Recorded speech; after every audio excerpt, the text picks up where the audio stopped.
பலமடைஞ்சா கட்டு மரமாடும் ஐயா.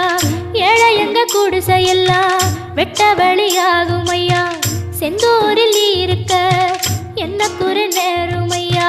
கோவில் மணி கேட்டிருந்தா வாழ்வில் இல்லை கும்பமையா. மலையில் வந்து விழுந்திடணும் மீனு, விலை போனா பசிக்கு அது சோறு.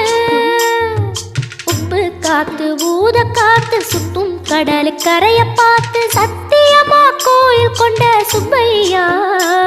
எங்க குப்பத்துக்கு குல விளக்கு நீ ஐயா. திருச்செந்தூர் ஆண்டவனே வேல் முருகா, தினம் உனக்கு நன்றி சொல்வோம் மால்மருகா. திருவடியில் தவம் இருப்போம் திருமுருகா. தீர்ப்பெழுது நலமெனவே வடிவழகா.